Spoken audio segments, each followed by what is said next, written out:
Hey guys, this is Steve, the old Connecticut outdoorsman, coming to you this is early March, and I'm planning on taking a quick trip to my condo down in South Carolina. And down there's a number of sloughs and canals all connecting a bunch of small ponds down there. And I absolutely been slaughtering the bass down there on jerk baits, soft plastic jerk baits like this, like the little fluke. And also up here, up in Connecticut, it's coming to the early spring season for bass, and I'm planning on using some very large swim baits. And don't get me wrong, swim baits I used last year in some really good weedy spots all year and absolutely slaughtered the bass last year. It was my first year really using weedless swim baits, and they did wonders. But I want to actually share with you a couple of tricks that I've actually picked up over the years that actually enhance my catch rate and enhance my effectiveness with both swim baits and flukes. So let me just show you a couple of the tricks that I actually use. The first involves weighting the hook for my flukes. Now, most of my fluke fishing is done in fairly shallow water, mostly weedy areas, and I've been using both the EWG type hooks, standard, as well as the regular worm hooks, and I've actually had pretty decent success with them. But as you know, with fluke fishing, you'll get a couple of really good bass on it and they just come off. You know, you just can't get a good hook set because the thing balls up in their mouth. It's just a mess sometimes. So what I've gone to now, and I'll show you this, if I can show you this really closely, is the screw lock hook. And this happens to be a 3/0 VMC heavy duty screw lock hook. Let me just give you a better look at this. So that's what it looks like. And I find that not only does it save your baits, but it also gives you a better hookup ratio because the bait doesn't tend to ball up in their mouth as much. The problem I find with using standard hooks is I want to get my flukes down just a little bit in the water column. And I have one particular pond that I go to that the bass, I almost fish a fluke like a live bait. I throw it out there and just let it float down slowly, and the bass tend to nail it. But as you know, a lot of the flukes out there, they tend to float. So I used to use a little piece of a nail weight I clip off and stick it through, sideways through the fluke, but it always pops off or whatever. So I ended up using small pieces of regular solder. This is a very light gauge solder. This is, let's see, I can't even see without my glasses, but that's what happens when you get old, guys. You just can't see shit. This is .0032. Regular solder, rosin core solder. So I take off a piece about 4 inches and I simply wrap it around the hook, the shank of the hook. And it doesn't give you a lot of weight, it just gives you enough weight to get your fluke down in the water column, just enough so it sinks a little bit.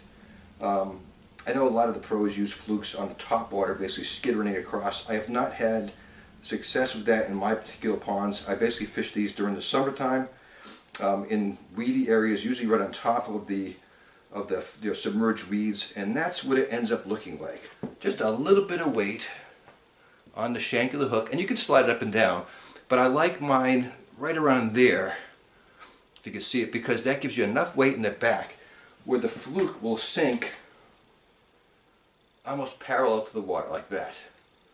Very realistic, and when you jerk it, it doesn't impede the action whatsoever. It has a great action, but it just gives you a little bit of weight, and I find it a little bit better than putting on a large swivel in front, which I just find awkward. And you have to basically change your leader out all the time. But this actually works really well. You can also change sizes of the solder or wrap even more on there. So for swim baits, you can actually put a heavier duty solder on there and actually use it as a weighted swim bait hook, which I'm not sure if you've seen the prices of weighted swim bait hooks right now, but it's enough to choke a horse. You got 4 or 5 swim bait hooks in there, and it's like $5. So a roll of solder, and this actually cost me $2.99 a while back, but you can get a roll of solder for like $5, which will last you basically forever. So that's my first trick, my first tip, so to speak. My second one involves eyeballs. As you all know, predator fish key on the head of bait fish. And how do they know it's a head? Because the head has eyeballs. So they basically look for the eyeballs, and that's where they're going to strike first. Well, a lot of the swim baits nowadays, like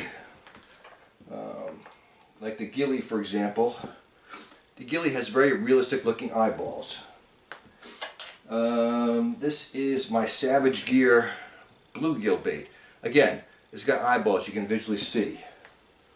The Mega Bass Mag Draft. Very realistic eyeballs.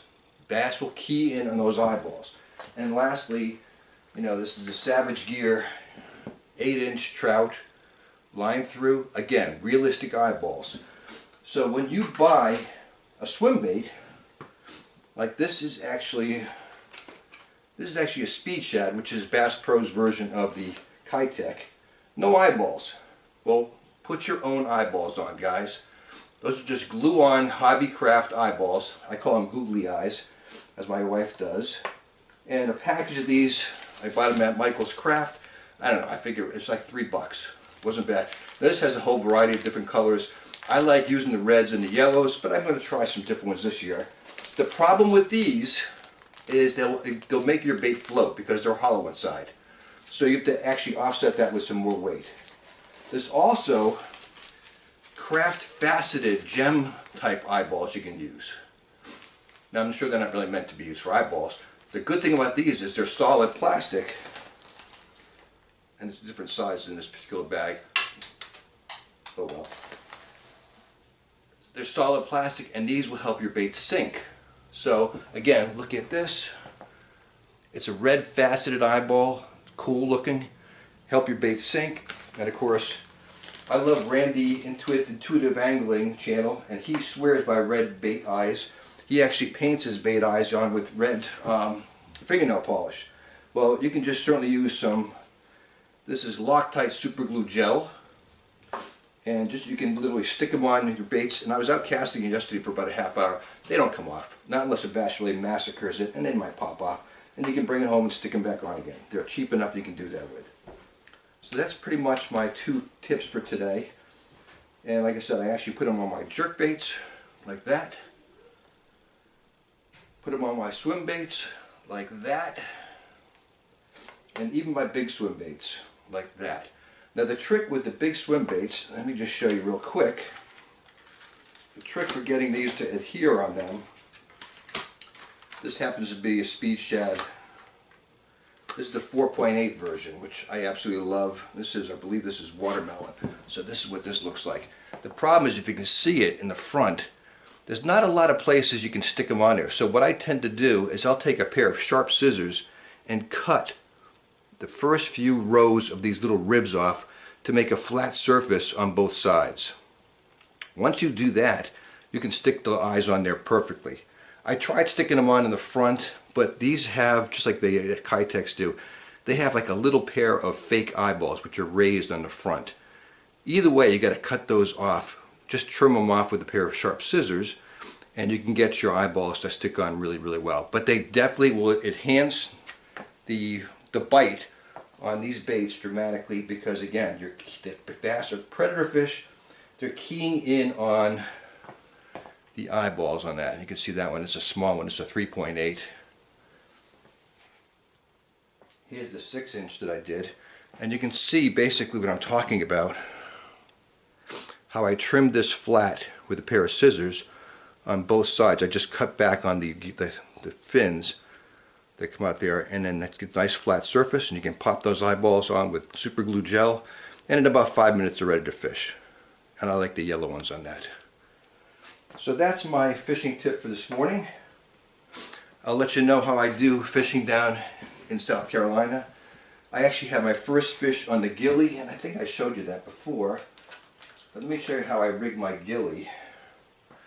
And believe me guys, I've tried a number of ways to do this, and this is the best way that I've found. This is the 90 series, and I actually have a weedless, this is basically a Senko hook, weedless Senko hook, and I think this is a 3/0. And I actually have a hitchhiker screwed into the front. Then I put a nail weight in on the bottom as a keel. And that actually has pretty good action. You can either swim it or you can hop it on the bottom. I actually caught my first bass with about a 3-pounder on my first two, I think it was a second cast on the gilly down there with this. Very cool. So I plan on using this on a drop shot as well as up here in my ponds that I fish. I do 99% of my fishing in my ponds on my kayak.